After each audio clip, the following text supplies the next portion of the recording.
नाज़रीन आदाब, आप देख रहे हैं INN चैनल। मैं हूं शेख अहमद अली। आज की खास बात में हम देखेंगे कई अहम कौमी और बैनुल अक़वामी खबरें। वज़ीर आज़म नरेंद्र मोदी ने सदी की सबसे शदीद वबा कोविड-19 में अपोजिशन के जरिए मुसलसिल मनफी सियासत करने का इल्ज़ाम लगाते हुए आज कहा कि कांग्रेस ने शायद ठान लिया है कि आने वाले 100 साल तक इक़्तिदार में नहीं लौटना है। नरेंद्र मोदी ने लोकसभा में सदर जमहूरिया के खिताब पर शुक्रिया की तजवीज़ का जवाब देते हुए अपोजिशन पर कोरोना के दौर में मुसलसिल हुकूमत को बदनाम करने के लिए अवाम को बहरान में डालने का इल्ज़ाम लगाया। सबसे पहले लता मंगेशकर के इंतकाल पर उन्होंने खिराज अक़ीदत पेश किया और कहा कि हम दूसरी जंग अजीम के बाद बने जिस आलमी निज़ाम में जी रहे हैं, लेकिन 2 साल से दुनिया इस वबा का सामना कर रही है। इसमें दिखाई दे रहा है कि हम एक नए आलमी निज़ाम की तरफ बढ़ रहे हैं। ऐसे मोड़ पर हिंदुस्तान को मौका गंवाना नहीं चाहिए और हिंदुस्तान की आवाज़ बुलंद रहनी चाहिए। आज़ादी के 75 साल पूरे होने के बाद मुल्क जिस अमृत दौर में दाखिल हो रहा है, इसके बाद 100 साला तकरीब में मुल्क को उस मकाम पर पहुंचना चाहिए। वज़ीर आज़म ने कहा कि गुज़िश्ता बरसों में हिंदुस्तान ने कई शोबों में मजबूती का तजुर्बा किया है। गरीबों को घर मिलने से वो अब लखपति कहलाने लगे हैं। हिंदुस्तान को फ़ख्र है कि उसके गाँव खुले में रफ़े हाजत से पाक हो गए हैं। आज़ादी के बाद गरीब के घर बिजली की रोशनी से मिलने वाली खुशी मुल्क को ताकत दे रही है। राष्ट्रीय विरासत और ये कोट पंडित नेहरू जी का है। ये बात कही थी नेहरू जी ने और अपनी किताब भारत की खोज में है। हमारी राष्ट्रीय विरासत एक है, हमारे नैतिक और मानसिक विशेषताएं एक है। क्या बिना राष्ट्र के ये संभव है? इस सदन का ये कहकर भी अपमान किया गया कि हमारे संविधान में राष्ट्र शब्द नहीं आता।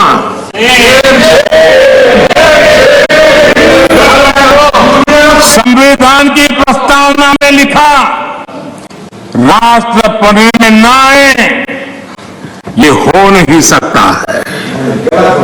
कांग्रेस ये अपमान क्यों कर रही है, मैं इस पर विस्तार से अपनी बात रखूंगा। माननीय अध्यक्ष जी, राष्ट्र कोई सत्ता या सरकार की व्यवस्था नहीं है। माननीय अध्यक्ष जी, हमारे लिए राष्ट्र एक जीवित आत्मा है।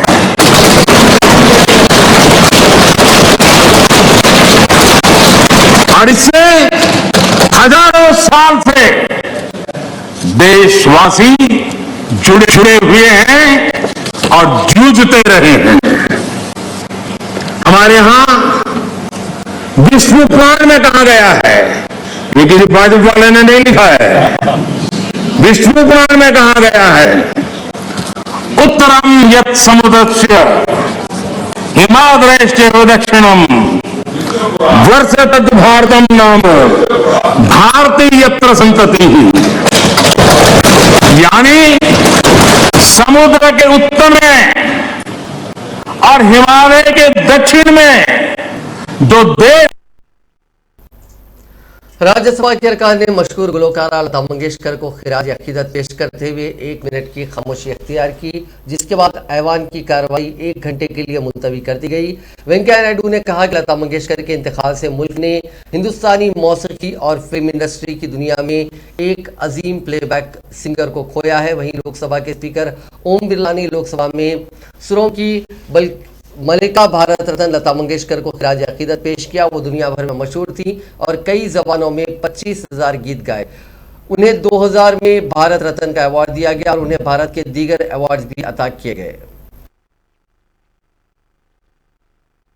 Her own niche and excel in it.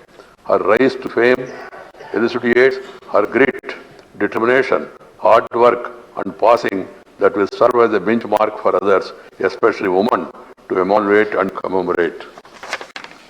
In the passing of Lata Mangeshkar ji, the country has lost a legendary playback singer, a compassionate human being, and a towering personality in the world of Indian music and film industry. Her passing away indeed marks an end to an era and has created an irreparable void in the world of music. We deeply mourn the passing away of Lata Mangeshkar ji. I request members to raise in their places and observe silence as a mark of respect to the memory of the departed.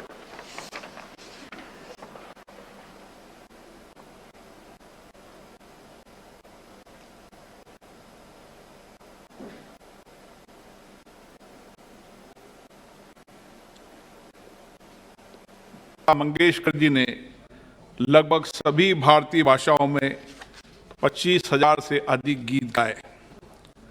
उनकी विलक्षण प्रतिभा को उनके जीवन पर्यंत विभिन्न पुरस्कारों से सम्मानित किया गया। लता जी द्वारा राष्ट्र के प्रति किए गए उनके योगदान को देखते हुए वर्ष 2000 में उन्हें भारत का सर्वोच्च नागरिक सम्मान भारत रत्न प्रदान किया गया। फिल्म जगत से जुड़े अनेक पुरस्कारों के अतिरिक्त वर्ष 1969 में उन्हें पद्म भूषण, वर्ष 1989 में दादा साहब फाल्के का सम्मान, वर्ष 1999 में पद्म विभूषण से सम्मानित किया गया। साथ ही फ्रांस ने वर्ष 2009 में उन्हें अपने देश के सर्वोच्च सम्मान से सम्मानित किया गया। वजीर दाखिला अमित शाह ने पीर के रोज लोकसभा के रुकने पार्लियामेंट और ऑल इंडिया मजलिस इत्तेहादुल मुस्लिमीन के सदर असदुद्दीन अवैसी से सिक्योरिटी लेने की अपील करते हुए राज्यसभा में आज कहा कि उन पर होने वाले जानलेवा हमले की जांच चल रही है। वाने बाला में एक बयान में अमित शाह ने कहा कि असदुद्दीन अवैसी पर उत्तर प्रदेश में जिले हापुड़ के अलखुआ के छाजरसी टोल प्लाजा के पास जानलेवा हमला किया गया। इस सिलसिले में मकामी पुलिस ने एफआईआर दर्ज कर ली और तहकीकात जारी है।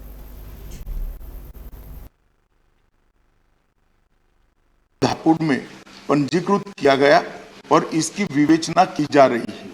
श्री ओवैसी का जनपद हापुड़ में पूर्व से कोई कार्यक्रम नियत नहीं था और न ही आवागमन के बारे में कोई पूर्व सूचना जिला नियंत्रण कक्ष को भेजी गई थी। श्री ओवैसी घटना के पश्चात सुरक्षित दिल्ली वापस पहुंच गए। जनपद के वरिष्ठ अधिकारियों द्वारा घटनास्थल का निरीक्षण किया गया। विवेचना के क्रम में स्थानीय पुलिस ने त्वरित कार्यवाही करते हुए 2 अभियुक्तों को गिरफ्तार किया और उनसे 2 अनधिकृत पिस्तौल प्रत्येक से एक और एक ऑल्टो कार की बरामद की गई है। घटनास्थल और वाहन का फोरेंसिक्स टीम द्वारा सूक्ष्मता से जांच किया जा रहा है और साक्ष्य एकत्रित किए जा रहे हैं।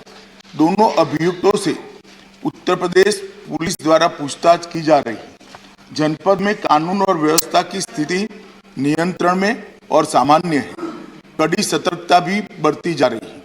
केंद्रीय गृह मंत्रालय द्वारा तुरंत ही राज्य सरकार से रिपोर्ट प्राप्त की गई है।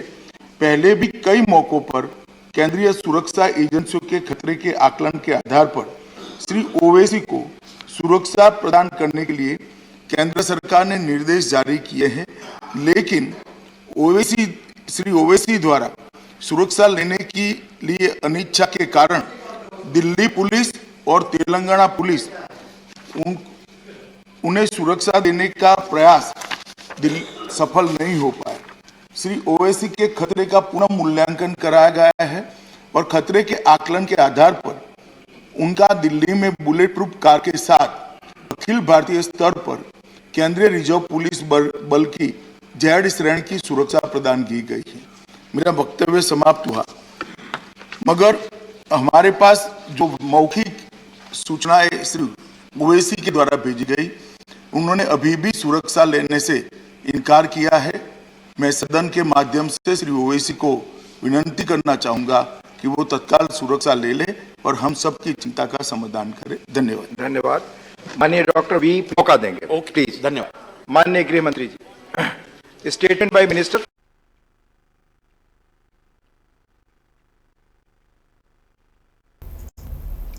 मुल्क को दरपेश स्ट्रैटेजिक, समाजी, इख्तिसादी और सकाफती चैलेंजों से निपटने के लिए इज्तिमाई कोशिशों पर जोर देते हुए कांग्रेस ने पीर को ऐवान बाला राज्यसभा में कहा कि खसारे को सरकारी इदारों को बेचकर पूरा नहीं किया जा सकता और न ही तरक्की की जा सकती है। सदर जमहूरिया के खिताब पर शुक्रिया की तहरीक में बहस में हिस्सा लेते हुए ऐवान में कांग्रेस के डिप्टी लीडर आनंद शर्मा ने कहा कि खिताब में मुल्क के पूरे मंजरनामे की अक्कासी होनी चाहिए। इसमें मुल्क को दरपेश चैलेंजेस, बहरानों और ज़मीनी हक़ाइक़ की तफसीलात और उनसे निपटने के लिए पॉलिसियों, हिकमत अमलियों और मंसूबों का जिक्र होना चाहिए। उन्होंने कहा कि खिताब में ऐसा कोई जिक्र नहीं है, इसमें सिर्फ पिछली स्कीमों की तफसीलात है। राजीव गांधी की शहादत का उस पर भी कोई प्रश्न चिन्ह लग सकता है? हम स्वीकार करते हैं जितने प्रधानमंत्री आए, माननीय अटल बिहारी वाजपेयी जी भी 6 साल प्रधानमंत्री रहे, हम स्वीकार करते हैं उनके समय में भी काम हुआ। हम कभी नहीं कहते उन्होंने कोई काम नहीं किया। 10 साल डॉक्टर मनमोहन सिंह जी रहे, उनके कार्यकाल में भी काम हुआ। ये याद रखिएगा। मैं आपको कहना चाहता हूं,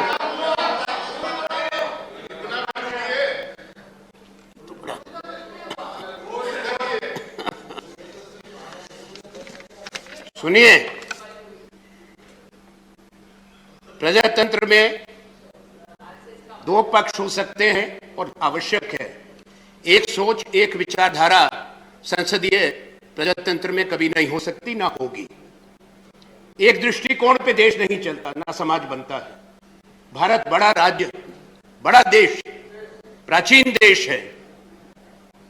सोच अलग हो वो ठीक है, पर एक दूसरे को छोटा दिखाना और अपने से पहले लोगों को अपमानित करना, ये वजीर आजम नरेंद्र मोदी ने उत्तर प्रदेश में असेंबली इंतखाबात के पेश नज़र मगरबी उत्तर प्रदेश के वोटरों को आगाह करते हुए कहा कि कुछ लोग चौधरी चरण सिंह की विरासत का हवाला देकर आपको वरगलाने की कोशिश कर रहे हैं, ऐसे लोगों से मुहतात रहें।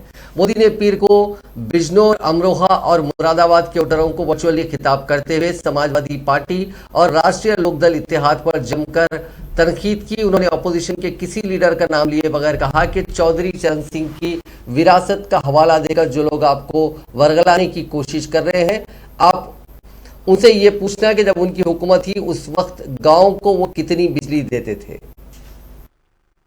लगातार कोशिश में जुटी हैं यहां के व्यापारियों, उद्यमियों, किसानों को हर संभव सहायता दी जाए।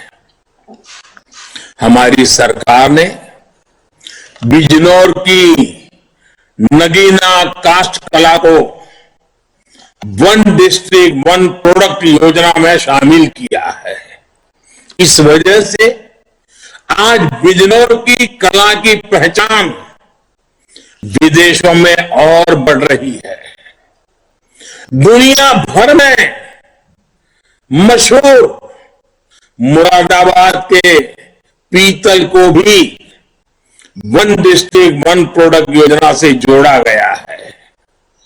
हमारी कोशिश है कि पीतल नगरी मुरादाबाद दुनिया में सोने सी चमक हासिल करे।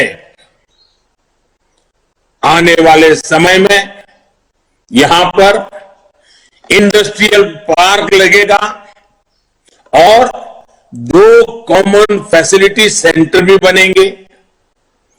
उत्तर प्रदेश के वज़ीर आला योगी आदित्यनाथ ने पीर को कहा कि भारतीय जनता पार्टी की डबल इंजन की हुकूमत ने गुज़िश्ता 5 सालों में रियासत की आवाम को दोहरे और तिहरे सहूलियात से फैज़याब किया है। जन चौपाल से खिताब करते हुए योगी ने कहा कि आपने गुज़िश्ता 5 सालों में डबल इंजन की हुकूमत के काम को महसूस किया होगा। अब हुकूमत ने अवाम उन्नास को कई तरीकों से सहूलियातें बहम पहुंचाई हैं, जबकि इसके बरक्स गुज़िश्ता 5 सालों में फसादात, कर्फ्यू और नकले मकानी मगरबी यूपी का मुखद्दर थे। लोगों को प्रताड़ित किया था। आपने देखा होगा, मैं 2 महीने पहले आया था ना केराना में आया था, मैं अचानक आया था। और भाइयों बहनों, केराना में पलायन के जिम्मेदार अपराधियों को सजा दी है सरकार ने। हमारी सरकार एक तरफ जिन लोगों ने व्यापारियों को प्रताड़ित किया है, बेटियों की सुरक्षा के लिए, माताओं की सुरक्षा के लिए जो खतरा बने हैं, गरीबों का शोषण किया है, उन लोगों के लिए उत्तर प्रदेश की भारतीय जनता पार्टी की डबल इंजन की सरकार एक खतरा है, खतरा। और उन लोगों के लिए हमारे पहले से ही हम लोगों ने कह रखा है, भाई देखो, अगर छेड़ा होगा तो छोड़ेंगे तो नहीं, कहीं भी चले जाओगे। आम आदमी पार्टी के कन्वीनर और दिल्ली के वजीर आला अरविंद केजरीवाल ने पीर को उत्तराखंड की हमाजहत तरक्की के लिए पार्टी का रोड मैप तैयार किया और कहा कि अगर उनकी पार्टी हुकूमत बनाती है तो रियासत की तामीर नौ की जाएगी। हरिद्वार में एक प्रेस कॉन्फ्रेंस में केजरीवाल ने कहा कि उत्तराखंड को बने तकरीबन 21 साल हो चुके हैं, जिसमें कांग्रेस ने तकरीबन 10 साल और बीजेपी ने तकरीबन 11 साल हुकूमत की। ये दोनों जमातें रियासत की हालत जार की जिम्मेदार है। करके दिखाया है। दिल्ली के अंदर 7 साल में हमने भ्रष्टाचार खत्म किया। पहले लोगों को दर दर की ठोकरें खानी पड़ती थी, सरकारी दफ्तरों में जाते थे काम कराने के लिए। अब ऐसा नहीं है, अब घर बैठे सारे काम होते हैं, लोगों के काम घर में किए जाते हैं। बड़े लेवल का भ्रष्टाचार था वो खत्म किया हमने। जीरो टॉलरेंस है करप्शन के प्रति। आज सबसे बड़ा नासूर उत्तराखंड में भ्रष्टाचार है, चाहे वो बीजेपी की कांग्रेस हो, चाहे कांग्रेस को बीजेपी की हो, चाहे कांग्रेस की हो, सब नेताओं ने मिलकर उत्तराखंड को लूटा है। भ्रष्टाचार को खत्म करेंगे। बिजली दूसरा मुद्दा है। हमने दिल्ली में बिजली ठीक की, 24 घंटे बिजली की। पहले खूब पावर कट लगते थे, उत्तराखंड में भी हम बिजली ठीक करेंगे। यहाँ भी बहुत पावर कट लगते हैं, हालांकि उत्तराखंड बिजली बनाने वाला प्रदेश है। दिल्ली में बिजली बनती नहीं है, बाहर से खरीदते हैं। उसके बावजूद दिल्ली के अंदर 24 घंटे बिजली है। उत्तराखंड में भी 24 घंटे बिजली करेंगे और मुफ्त बिजली करेंगे, जैसे दिल्ली में हमने की। तीसरा है रोजगार। दिल्ली में पिछले कुछ वर्षों में हमने 10 लाख बच्चों के लिए रोजगार मुहैया कराए हैं। समाजवादी पार्टी सरबराह अखिलेश यादव ने कहा कि बीजेपी से ज्यादा झूठ बोलने वाली कोई पार्टी नहीं है। आज मुल्क में सबसे गैर महफूज खवातीन अगर कहीं हैं तो वो उत्तर प्रदेश में है। खवातीन कमीशन को अगर सबसे ज्यादा शिकायत कहीं से आई है तो वो यूपी से आई हैं। सबसे ज्यादा फर्जी एनकाउंटर भी यूपी में हुए हैं।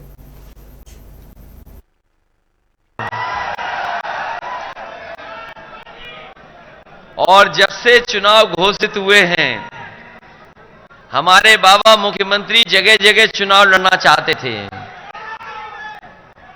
मुझे याद है जब यहां पर मुख्यमंत्री जी आए तो किसी ने ये कहा कि हो सकता है कि मुख्यमंत्री देवबंद से चुनाव लड़ें। ये बातें आई कहीं से निकल करके, और कुछ लोगों ने कहा कि देवबंद से चुनाव लड़ेंगे। फिर किसी ने कहा कि हो सकता है वो अयोध्या से चुनाव लड़ें। फिर किसी ने कहा कि किसी को सपने में भगवान आए और उन्हें मथुरा से चुनाव लड़ना है। फिर पता लगा कि अयोध्या के बाद प्रयागराज से चुनाव लड़ना है। लेकिन वो चुनाव कहीं से नहीं लड़े, उन्हें अपने घर से चुनाव लड़ना पड़ रहा है। जो चुनाव से पहले अपने घर पहुंच गया हो, जो वोट पड़ने से पहले अपने घर गोरखपुर पहुंच गया हो, तो बताओ 10 मार्च को उन्हें गोरखपुर में भेज दोगे कि नहीं भेजोगे वापस? भारतीय जनता पार्टी से झूठी पार्टी कोई नहीं है। ये बात मानते हो कि नहीं मानते हो? भारतीय जनता पार्टी का काम है झांसा देना, भारतीय जनता पार्टी का काम है झगड़ा लगाना, भारतीय जनता पार्टी का काम है झूठ बोलना, और उनके नेता अगर छोटे। तृणमूल कांग्रेस चीफ और मगरबी बंगाल की वज़ीर आला ममता बनर्जी आइंदा असेंबली इंतखाबात के पेश नज़र समाजवादी पार्टी चीफ अखिलेश यादव की हिमायत करने के लिए 2 रोज़ा दौरे पर पीर के रोज लखनऊ पहुंची।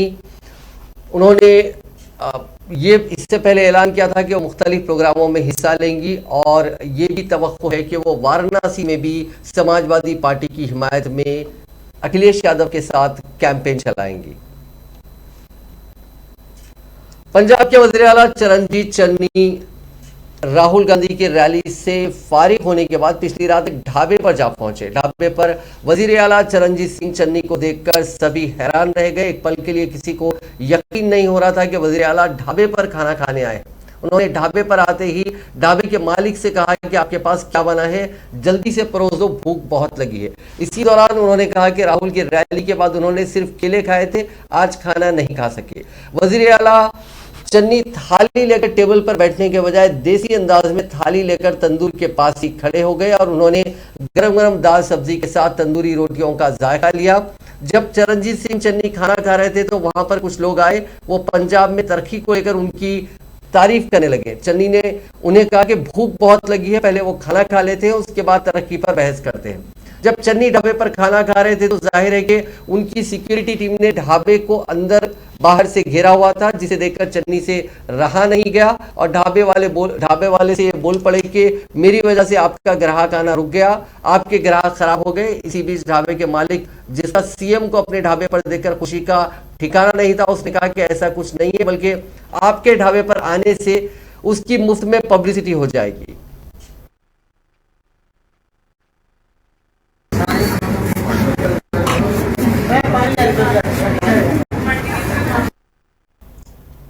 पंजाब में कांग्रेस का सीएम चेहरा नहीं बनाए जाने के बाद नवजोत सिंह सिद्धू के तेवर ठंडे पड़ गए हैं। सीएम चेहरे का ऐलान के बाद पहली बार सिद्धू मीडिया के रूबरू हुए। सिद्धू ने कहा कि उन्हें ओहदे की कभी भी लालच नहीं रही, उनकी ख्वाहिश है कि वो पंजाब की आवाम की लगातार खिदमत करते रहें और उनकी जंग जारी रहेगी। सिद्धू ने कहा कि पंजाब मॉडल लागू करने की ताकत अब चरणजीत चन्नी के पास है।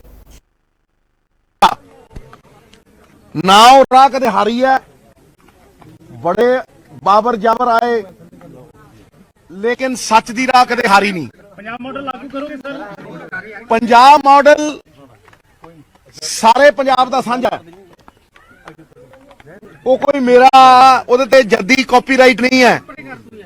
ਜੇ ਮੇਰੀ ਸੱਚੀ ਸ਼ਰਧਾ ਪੰਜਾਬ ਦੇ ਲੋਕਾਂ ਦਾ ਭਲਾ ਕਰਨਾ ਹੈ ਤਾਂ ਇਹਦਾ ਮਤਲਬ ਬੜਾ ਸਾਫ਼ ਹੈ ਕਿ ਉਸ ਪੰਜਾਬ ਮਾਡਲ ਚੋਂ ਕੋਈ ਵੀ ਕੋਈ अच्छी चीज ले सकता है। मैनू कोई इतराज नहीं। मैं एक मिनट, मैं उस पंजाब मॉडल नू अपनी फेसबुक ते भी पाऊं और थोनू दस के पाऊं, प्रेस कॉन्फ्रेंस करूं।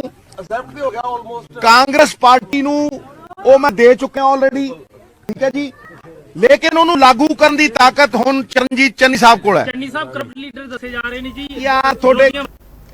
कांग्रेस जनरल सेक्रेटरी प्रियंका गांधी ने आज गोवा में कांग्रेस उम्मीदवारों के लिए इंतखाबी तकरीर की। इस दौरान उन्होंने कहा कि हमारी हुकूमत अगर गोवा में बनती है तो हम रियासत की सभी सरकारी मुलाजिमतों में खवातीन के लिए 30% सीटें महफूज करेंगे। साथ ही उन्होंने कहा कि खवातीन के खिलाफ जराइम कम करने के लिए लेडी पुलिस स्टेशन खोले जाएंगे। अलावाजी गोवा में माहौलियात को परागंदा करने वाले 3 प्रोजेक्ट्स को बंद किया जाएगा। Must be having so many golden eggs inside. Why don't we just cut her up and take them out? And to me, that is what is being done to your state. They are seeing resources, there is greed, they are seeing huge amount of resources, and they are wanting to take those resources to enrich themselves, rather than actually enriching the state, understanding your culture. There is a disrespect for your individuality, for your culture, for your identity.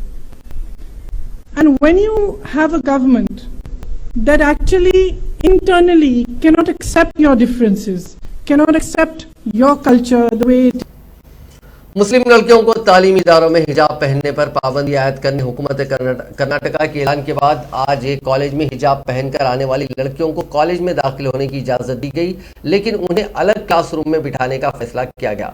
रियासत के तालीमी इदारों में मुस्लिम लड़कियों की हिजाब पहनकर classroom में जाने पर फिरका परस्त अनासिर गुज़िश्ता चंद महीनों से सख्त एतराज़ात कर रहे हैं। चंद दिन से उडुपी, चिकमगलूर और कोंडापुर में हिजाब के खिलाफ एहतजाज में शिद्दत पैदा हो गई है। ताहम आज हिजाब पहनने वाले तालिबात को कोंडापुरा के गवर्नमेंट पीयू कॉलेज के कैंपस में दाखिल होने की इजाज़त दी गई। ताहम हिजाब पहने हुए मुस्लिम तालिबात को अलग क्लासरूम में बिठाया गया। कॉलेज की डेवलपमेंट कमेटी ने यह फैसला किया। इसी दौरान केरल से कांग्रेस MP TN प्रतापन ने कर्नाटक में चल रहे हिजाब तनाज़े को लेकर कहा कि हम अपने हिंदुस्तान को कहाँ ले जा रहे हैं, हम अपनी डाइवर्सिटी नहीं खो सकते। उन्होंने इस मामले को लोकसभा में उठाया।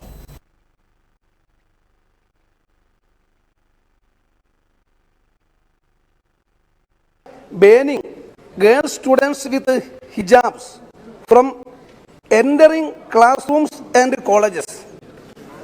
Now, these girls with hijab are sitting outside of the colleges and demanding their fundamental rights. Speaker sir, hijab. एक मां बुरी तरह झुलसी अपनी बेटी को गोद में लिए मदद की गुहार लगाती रही और लोग अपनी राह चलते रहे। इंसानियत को शर्मसार करने वाला ये वाकया राजस्थान के भरतपुर का है। यहां बिजली डीपी में ब्लास्ट से 2 बहनें झुलस गई थी। मां संगीन रूप से झुलसी बेटी को गोद में लेकर बाजार में इधर उधर भटकती रही, लेकिन किसी ने भी उनकी मदद नहीं की। इस दौरान दूसरी बेटी भी उसके पीछे रोते हुए चल रही थी, लेकिन किसी का दिल नहीं पसीजा। लोग तमाशबीन बने रहे। थोड़ी दूर आगे चलकर उसने एक ऑटो किया और अस्पताल पहुंची। खेलते वक्त बिजली के डीपी में ब्लास्ट हुआ था और उसकी 2 बेटियां एक साथ झुलस गई थी। बड़ी बेटी संगीन तौर से जख्मी है। दोनों का अस्पताल में इलाज चल रहा है। अभी तक वहां के महकमे बिजली ने अस्पताल का दौरा तक नहीं किया। अब नजर डालते हैं कोरोना से जुड़े आंकड़ों पर। पिछले 24 घंटों में दुनिया भर में कोरोना के केसेस में कमी देखी गई है। पिछले 24 घंटों में दुनिया भर में 18,64,774 नए मामले दर्ज हुए। इसी दौरान 6,093 अफराद की मौत हुई। इस इजाफे के बाद दुनिया भर में कोरोना से मुतासरीन का मजमूई आंकड़ा 39,67,87,860 हो गया, जबकि अमवात की तादाद बढ़कर 57,60,851 हो गई। दुनिया भर में फिलहाल 7,56,02,731 अफराद का इलाज जारी है। मुल्क में हलाकत खेज कोरोना वायरस की तेजी से गिरावट के दरमियान गुज़िश्ता 24 घंटों में जानलेवा वायरस से सेहतियाब होने वालों की तादाद नए केसेस से तकरीबन 1,20,000 ज्यादा है, जिसकी वजह से एक्टिव केसेस घटकर 11 लाख तक पहुंच गए हैं। गुज़िश्ता 24 घंटों के दौरान मुल्क में कोरोना वायरस के 83,876 केसेस रजिस्टर हुए, जबकि 1,99,054 अफराद ने वबा को शिकस्त दी। इतवार को मुल्क में 14,70,53 अफराद को टीके लगाए गए। हिंदुस्तान और पाकिस्तान के बीच कोई भी मुकाबला हो, फैंस इसे देखने का कोई मौका नहीं छोड़ते। दोनों इन राइवल्स के बीच 8 महीने बाद T20 वर्ल्ड कप में मुकाबला खेला जाना है। इंडिया और पाकिस्तान के बीच ये मुकाबला 23 अक्टूबर 2022 को खेला जाएगा। दोनों टीमों के बीच ये मैच ऑस्ट्रेलिया MCG पर खेला जाएगा। आईसीसी ने इस मैच को लेकर टिकट बेचना शुरू किया और घंटे भर में सारे टिकट सोल्ड आउट हो गए। आईसीसी वर्ल्ड कप के अभी तक 2 लाख टिकट बिके हैं, जिसमें 60,000 टिकट सिर्फ इंडिया और पाकिस्तान के मैच के हैं, जो कि हाउसफुल हो चुका है। इंडिया पाकिस्तान मैच के अलावा वर्ल्ड कप का फाइनल और इंग्लैंड न्यूजीलैंड के खिलाफ ऑस्ट्रेलिया के ग्रुप मैचों के टिकट भी ज्यादा बिक चुके हैं। T20 वर्ल्ड कप की तारीख में दोनों टीमें 23 अक्टूबर को 7वीं बार भिड़ेंगी। दोनों के बीच पिछले 6 में से 5 मुकाबले न्यूट्रल वेन्यू पर खेले गए थे, जिसमें 3 मुकाबलों को इंडिया ने जीता था। इंडिया को सुपर 12 में पाकिस्तान, साउथ अफ्रीका, बांग्लादेश और 2 क्वालिफायर के साथ ग्रुप 2 में रखा गया है। इंडिया पूरे टूर्नामेंट में टोटल 5 मैचेस खेलेगा। पहला 23 अक्टूबर को पाकिस्तान के खिलाफ, दूसरा 27 अक्टूबर को ग्रुप ए के रनर अप के साथ, तीसरा 30 अक्टूबर को साउथ अफ्रीका के खिलाफ और टीम अपना चौथा मैच 2 नवंबर को बांग्लादेश और 5वां 6 नवंबर को ग्रुप बी के विनर के साथ होगा।